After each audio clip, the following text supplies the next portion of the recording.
நமஸ்தே. பிராத்மிக்ல தான் இன்னைக்கு question paper எப்படி எழுதுன்னு பார்க்கலாம். மார்க்ஸ் பாருங்க, 100 marks, 2.5 hours. Name of the centre name hall டிக்கெட்ல இருக்கும், அதை பார்த்து எழுதுங்க. டிரான்ஸ்லேட் எந்த லாங்குவேஜில் எழுதுறீங்களோ அதை எழுதுங்க.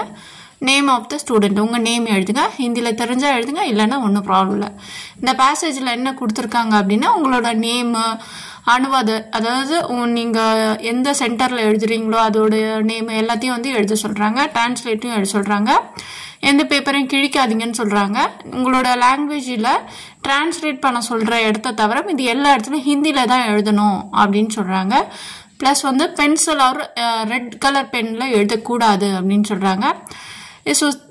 புஸ்தகத்தில் வந்து என்ன பண்ணும், கரெக்டான பதில் எழுதுங்க. 2 கேட்டால் 2 எழுதுங்க. சாய்ஸில் என்ன கேட்டிருக்காங்களோ அதை மட்டும் எழுதுங்க அப்படின்னு சொல்கிறாங்க. அவ்வளோதான் இந்த பேசேஜில் சொல்லியிருக்காங்க. சரியா?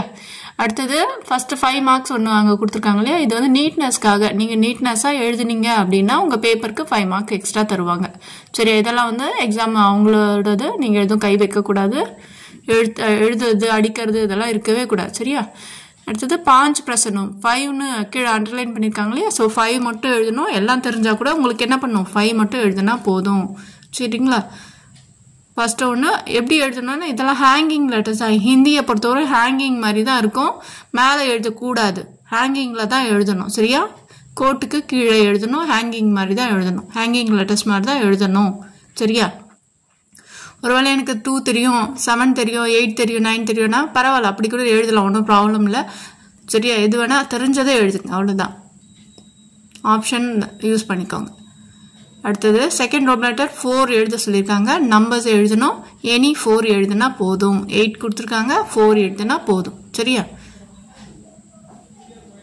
தோ பத்யாங்ஸ் பாவார்த்தை எழுத சொல்லியிருக்காங்க. போயமோட மீனிங். ஸோ அப்போ 2 போயம் எழுதணும்.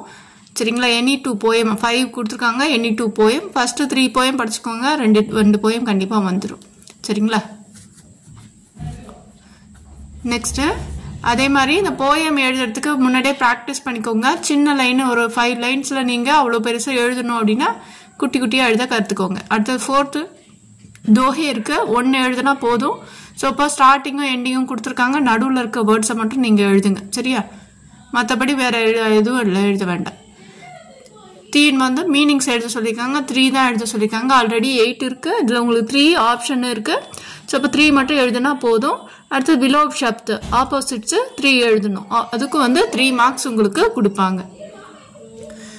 நெக்ஸ்ட் என்ன கொடுத்துருக்காங்க அப்படின்னா ட்ரூ ஃபால்ஸ் கொடுத்துருக்காங்க. சஹி ஆர் கலத்து. ட்ரூ ஃபால்ஸ் வந்து எடுத்து எழுதணும். சஹி கலத் அப்படின்னு எடுத்து எழுதணும். டிக்கு ராங்கு இது மாதிரிலாம் போடாதீங்க. புரியுதா? நெக்ஸ்ட் வந்து சார் கண்டெஸ்ட், அதாவது உள்ளே இருக்க ப்ராக்கெட்டுக்குள்ளே இருக்கிறத எடுத்து சூஸ் பண்ணி எழுதுங்க. நீங்கள் என்ன பண்ணாதீங்க, அதில் எழுதாதீங்க, டேஷில் எழுதாதீங்க. ஆன்சர்னு போட்டிருக்காங்களே அதில் எழுதணும். அடுத்தது மேட்ச் விட்டுருக்காங்க. மேட்ச்சில் எந்த ஒரு ஆப்ஷனும் இல்லை. ஸோ அதனால் உங்களுக்கு வித்தவுட் ஆப்ஷன் தான். ஆன்சரை இங்கே எழுதுங்க. கொஷின் அங்கே இருக்குது, ஆன்சர் இங்கே எடுத்து எழுதணும். சார் காலி ஜாக பரியே ஃபில் இந்த பிளாங்க்ஸ் 4 எழுதணும். ஸோ அப்போ சாரும் அந்த ஃபில் பண்ணணும் அது உள்ள. சரியா? ஹேங்கிங்கில் தான் எழுதணும், மேலே எழுதக்கூடாது. சரியா? ஹேங்கிங்னா சொல்கிறேன், அது புரியலையா? மேலே கோடு போட்டு தான் எழுதணும். ஹிந்தியோட ஃபார்மேட் அந்த மாதிரி தான் இருக்கும். இங்கிலீஷ்னா தான் மேலே எழுத முடியும், கோட்டு மேலே எழுதுவோம். ஹிந்தினா ஹேங்கிங் தான், தொங்கிட்டு எழுதுகிற மாதிரி தான் இருக்கணும். அடுத்தது சார் வாக்கியம் கிஜே இல்லையா, வாக்கியமில் சென்டென்ஸ் மேக்கிங் சார் எழுதுங்க. ஒன்ஸ் வந்து நீங்கள் படித்தது மறந்துருச்சு அப்படின்னா ஒன் சென்டென்ஸ் எழுதுங்க. இல்லைன்னா நீங்கள் புக்கில் இருக்கிறது எழுதுனா நல்லது. 4 எழுத சொல்லியிருக்காங்க. ஸ்மால் கொஷின் ஆன்சர், அது 8 மார்க்ஸ் கொடுத்துருக்காங்க. ஸோ அப்போ 4 எழுதுங்க. இதுக்கு ஃபஸ்ட்டு 3 லெசன்ஸ் வந்து நல்லா படிச்சுக்கிட்டிங்கனாலே உங்களால் இதை வந்து சாருமே அட்டன் பண்ண முடியும். சரியா? அடுத்தது வந்து பிக் கொஷின் கேட்டிருக்காங்க. 3 வாக்கியம் 3 வாக்கியம் 2 கொஷின் எழுதணும். இதுக்கு பால்த்து ஜான்வரும் சலோ பாஜா சலோ அந்த லெசன்ஸும் படிச்சுக்கிட்டிங்கனாவே இந்த 2 எழுதிட முடியும், 2 கொஷின். சரிங்களா? எது படித்தாலுமே ஒரு வேளை பால்த்து ஜான்வர் படிக்கணும்னா 3 கொஷின் எடுத்தாலும் 3 கொஷினும் படிங்க. ஆப்ஷன் விடாதீங்க, விடுறது தான் வந்துடும். இதே மாதிரி ஸ்டோரி வந்து எனி 1 எழுதணும். இடம் பார்த்தீங்கன்னா கம்மியாக தான் இருக்கும், அதுக்கேற்ற மாதிரி நீங்கள் எழுத பாருங்கள். அடுத்தது டிரான்ஸ்லேஷன் 5 எழுதணும். ஸோ ஃபஸ்ட்டு 3யும் லாஸ்ட்டு 3யும் படிச்சுக்கோங்க, வந்துடும் உங்களுக்கு ஈஸியாக. அடுத்தது சார் அனுவாத் கீஜியே ஹிந்தியில் எழுதணும். ஸோ இப்போ ஈஸியாக வந்து இதெல்லாம் கிராமர் தெரிஞ்சால் உங்களுக்கு ஈஸியாக எழுதிடலாம். கிராமர்லாம் நான் நடத்தியிருக்கேன், அதெல்லாம் நான் தெரிஞ்சவங்க ஈஸியாக வந்து எழுதிடுவாங்க. என்கிட்ட படிக்கிறவங்க கிராமர் வந்து ஈஸியாக வந்து உங்களுக்கு அண்டர்ஸ்டாண்ட் ஆகி படிக்க முடியும்.